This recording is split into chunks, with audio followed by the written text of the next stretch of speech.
Assalamualaikum warahmatullahi wabarakatuh. Kami dari kelompok 3 akan mempresentasikan hasil kerja kami yang berjudul Sistem Saraf yang beranggotakan saya Syifa Yuni sebagai pemateri. Langsung saja, yang pertama pengertian sistem saraf. Sistem saraf adalah sebuah sistem organ yang mengandung jaringan sel-sel khusus yang disebut neuron, yang mengkoordinasikan tindakan binatang dan mengirimkan sinyal antara berbagai bagian tubuhnya. Pada kebanyakan hewan, sistem saraf terdiri dari dua bagian, yaitu pusat dan perifer. Sistem saraf pusat terdiri dari otak dan sumsum tulang belakang. Sistem saraf perifer terdiri dari neuron sensorik, kelompok neuron yang disebut ganglia, dan saraf menghubungkan mereka satu sama lain dan sistem saraf pusat. Daerah ini semua saling berhubungan melalui jalur saraf yang kompleks. Selanjutnya itu komponen penyusun sistem saraf. Yang pertama ada serabut saraf. Serabut saraf yaitu kumpulan akson dari sejumlah sel saraf baik sejenis maupun tidak. Lalu yang kedua ada plexus. Plexus merupakan jaringan serabut saraf yang tidak teratur.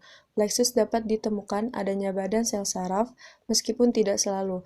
Plexus dapat ditemukan pada Coelenterata, Ctenophora, dan Chemicordata.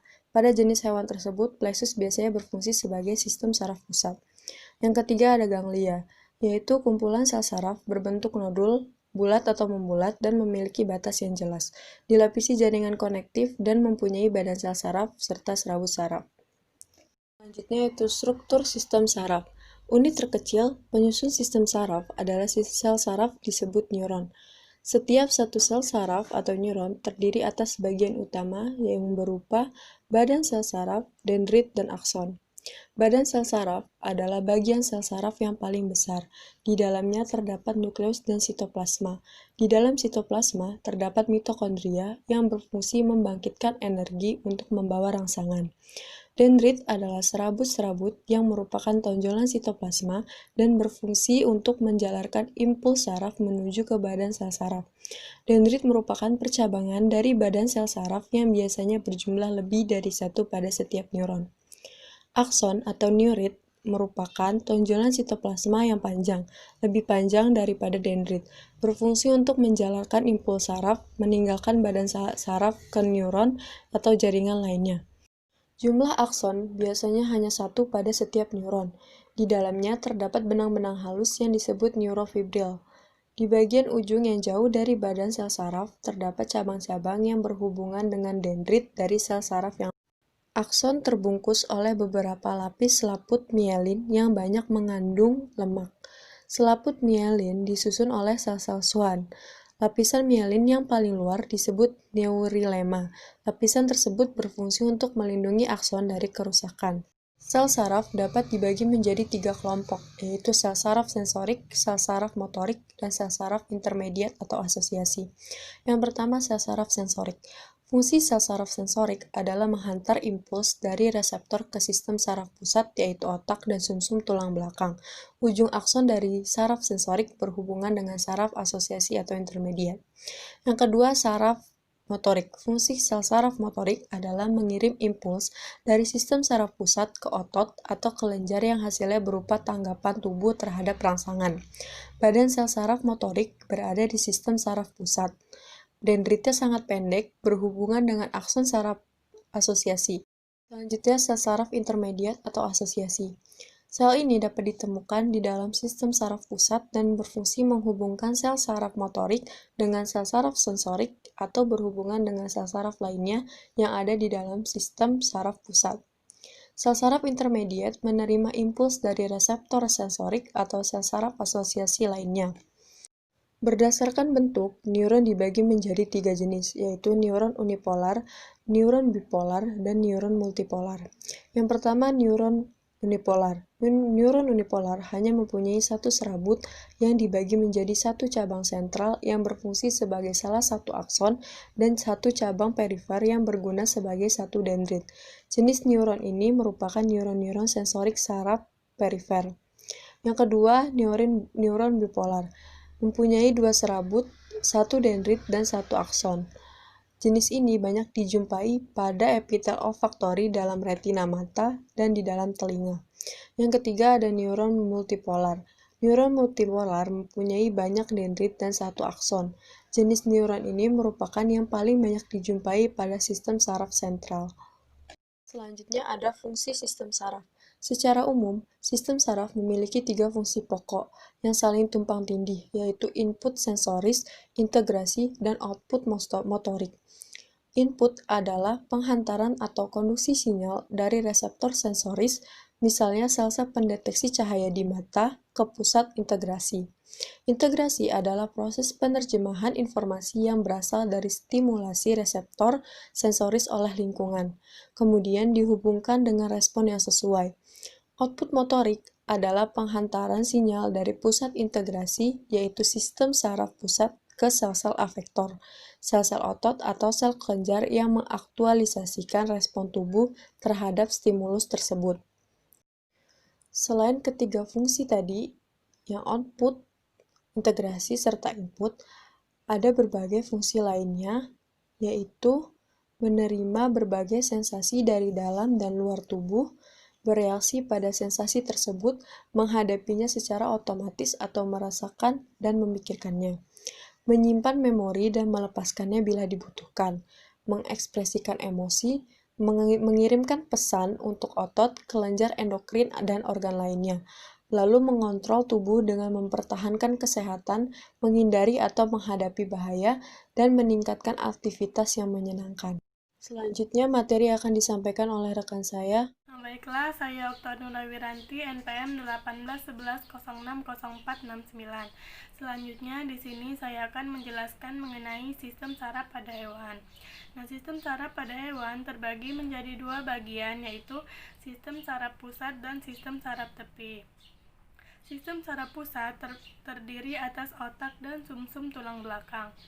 Otak merupakan pusat pengatur dari segala kegiatan yang terletak di rongga tengkorak dan dilapisi oleh 3 lapisan kuat yang disebut dengan lapisan meninges, lapisan luar yang disebut dengan durameter, lapisan dalam yang disebut dengan piemeter, dan lapisan tengah yang disebut dengan arachnoid. Otak terdiri atas 3 bagian, yaitu otak besar, otak kecil, dan sumsum lanjutan. Otak besar atau cerebrum terdiri atas 2 lapisan, yaitu lapisan luar atau korteks dan lapisan dalam serabut-serabut saraf atau yang disebut dengan neurit atau akson. Fungsinya untuk pusat kegiatan seperti berpikir, mengingat, berbicara, melihat, mendengar, dan bergerak. Yang kedua yaitu otak kecil atau cerebellum. Otak kecil terletak di bawah otak besar bagian belakang yang berfungsi mengatur keseimbangan tubuh dan mengkoordinasi kerja otot ketika bergerak. Yang selanjutnya yaitu sumsum lanjutan atau medulla oblongata yang berfungsi sebagai pusat pengendali pernapasan, menyempitkan pembuluh darah, mengatur denyut jantung, mengatur suhu tubuh, dan kegiatan lain yang tidak disadari. Yang selanjutnya yaitu sumsum tulang belakang atau medulla spinalis. Medulla spinalis terletak memanjang di dalam rongga tulang belakang, mulai dari ruas-ruas tulang leher sampai ruas tulang pinggang kedua. Medulla spinalis berfungsi menghantarkan impuls dari dan ke otak dan memberi kemungkinan jalan terpendek gerak refleks. Nah, yang kedua, bagian sistem saraf yang kedua yaitu sistem saraf tepi. Sistem saraf tepi terdiri atas sistem saraf somatis dan sistem saraf otonom. Sistem saraf somatis atau sistem saraf sadar terbagi menjadi 2 bagian, yaitu saraf otak yang terdapat pada bagian kepala yang keluar dari otak dan melewati lubang yang terdapat pada tulang tengkorak. Urat saraf ini berjumlah 12 pasang. Yang selanjutnya yaitu saraf sumsum tulang belakang. Saraf sumsum tulang belakang berjumlah 13 pasang yang berfungsi untuk meneruskan impuls dari reseptor ke sistem saraf pusat, juga meneruskan impuls dari sistem saraf pusat ke semua otot rongga tubuh. Nah, bagian sistem saraf tepi yang kedua yaitu sistem saraf otonom atau sistem saraf tidak sadar. Sistem saraf ini terbagi menjadi 2, yaitu sistem saraf simpatik dan sistem saraf parasimpatik. Kedua sistem saraf ini bekerja secara berlawanan untuk mengendalikan suatu organ. Nah, yang selanjutnya sistem saraf pada vertebrata. Yang pertama yaitu ada mamalia. Bagian otak hewan mamalia terdiri atas otak depan, otak tengah, dan otak belakang. Selain itu, mamalia memiliki sumsum tulang belakang dan sumsum lanjutan. Yang kedua yaitu pada burung, yang terdiri atas sistem saraf pusat dan saraf tepi. Sistem saraf pusat terdiri atas otak dan sumsum tulang belakang. Sistem saraf tepinya terdiri atas serabut-serabut saraf yang berasal dari otak dan serabut-serabut saraf yang berasal dari sela-sela ruas tulang belakang. Nah, yang selanjutnya yaitu pada reptilia. Pada reptilia terdiri atas sistem saraf pusat dan sistem saraf tepi. Di bagian otak besar, lobus olfaktorius yang merupakan pusat pencium berkembang dengan baik sehingga indera penciumannya lebih tajam. Yang selanjutnya yaitu pada amfibi. Contohnya di sini yaitu katak. Sistem saraf pada katak tersusun atas saraf pusat dan sistem saraf tepi. Katak memiliki organ tengah, depan, dan belakang, dan juga sumsum lanjutan yang membentuk suatu sistem saraf pusat. Sedangkan serabut-serabut saraf yang berasal dari sela-sela ruas tulang belakang membentuk suatu sistem saraf tepi. Nah, yang terakhir yaitu pada ikan atau pisces, yaitu terdiri atas sistem saraf pusat dan sistem saraf tepi. Sistem saraf pusat pada pisces terbagi menjadi dua bagian, yaitu otak dan sumsum tulang belakang. Otak terdiri atas otak depan, otak tengah, otak kiri, dan sumsum lanjutan. Nah, sistem saraf tepi pada pisces terdiri atas serabut saraf otak dan serabut saraf sumsum tulang belakang. Bagian otak ikan yang berkembang paling baik adalah otak kecil. Otak kecil berfungsi sebagai pusat perkembangan dan pusat pengaturan keseimbangan gerak otot ketika berenang. 2. Sistem saraf intervertebrata. Ada beberapa contoh sistem saraf intervertebrata, yaitu cacing.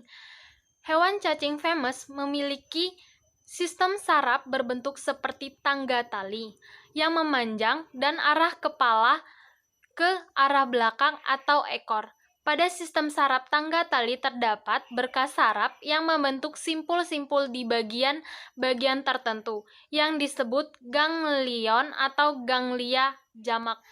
Cacing tanah memiliki sistem saraf terdiri dari ganglion kepala, ganglion bawah kerongkongan, dan ganglion ruas badan.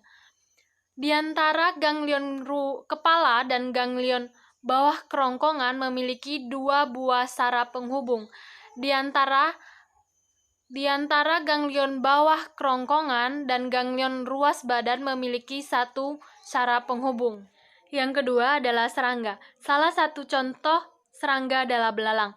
Belalang memiliki sistem saraf tangga tali yang mirip dengan sistem saraf cacing tanah. Sistem saraf belalang terdiri dari ganglion kepala, ganglion bawah kerongkongan, ganglion ruas badan. Ganglion kepala terdapat sistem saraf penglihatan dan mata, sistem saraf peraba dan antena. Sedangkan ganglion bawah kerongkongan berhubungan dengan ganglion kepala melalui dua buah serabut saraf yang masing-masing terdapat di bawah kanan dan sebelah kiri kerongkongan.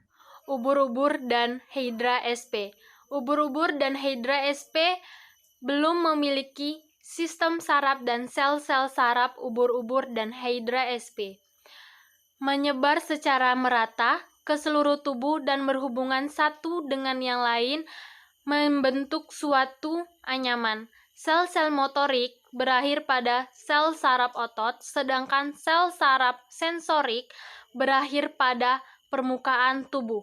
Hubungan sel-sel saraf dan otot memungkinkan hewan tersebut memberikan reaksi terhadap berbagai rangsangan dari luar tubuh, seperti cahaya dan keberadaan mangsa. Hewan bersel satu. Hewan bersel satu protozoa, misalnya amuba sp dan Paramecium sp, tidak memiliki sistem saraf, akan tetapi memiliki kemampuan untuk menerima dan mereaksi rangsangan. Apabila amuba sp mendapatkan rangsangan cahaya yang kuat, ia akan bergerak menjauh. Sebaliknya, apabila mendapat rangsangan cahaya yang lembut, ia akan bergerak mendekat. Pramechium sp sebagai hewan berambut getar yang memiliki serabut-serabut saraf yang berakhir pada tumpukan rumput getar atau silia. Serabut saraf tersebut berfungsi sebagai pengatur gerakan silia. Selanjutnya, mekanisme penghantar sistem saraf. Impuls saraf adalah rangsangan atau pesan yang diterima oleh respon dari lingkungan luar, kemudian diterima oleh neuron yang menjalari serabut saraf. Contohnya adalah impuls, yaitu perubahan suhu, tekanan, bau, aroma, suara, dan berbagai rasa asin, asam, pahit, dan manis. Impuls dapat diantarkan melalui beberapa cara, diantaranya pertama, pengantar impuls melalui membran plasma. Pengantar impuls melalui membran plasma. Di dalam neuron terdapat membran plasma yang berfungsi untuk melindungi cairan sitoplasma. Ion-ion tertentu yang akan mentransportasi aktif membran plasma dan neuron lainnya. Apabila tidak terdapat rangsangan atau neuron dalam keadaan istirahat, sitoplasma di dalam membran plasma akan bermuatan listrik negatif, dan sedangkan cairan di luar membran plasma bermuatan positif. Keadaan tersebut disebut polarasi dan potensial istirahat. 2. Pengantar impuls saraf melalui sinapsis. Selain menggunakan membran plasma, impuls juga dihantarkan melalui sinapsis. Sinapsis merupakan persambungan unik yang mengendalikan komunikasi antar satu neuron dengan sel lainnya. Pada vertebrata yang memiliki jala saraf, misalnya Hydra sp, akson dan dendrit, bersentuhan atau sama lain di titik semacam itu, sehingga listrik atau impuls saraf dapat lewat dengan bebas kedua arah di sepanjang saraf. Pada vertebrata, karakteristik unik inap, impuls saraf biasanya melalui satu jalur saja pada pertemuan sinapsis. Mungkin cenderung mengikuti satu jalur daripada jalur yang lainnya. Pada sinapsis tipikal manusia, terdapat sebuah celah yang jelas, celah sinapsis. Di titik pertemuan sinapsis biasanya sekitar 18-20 mm lebarnya.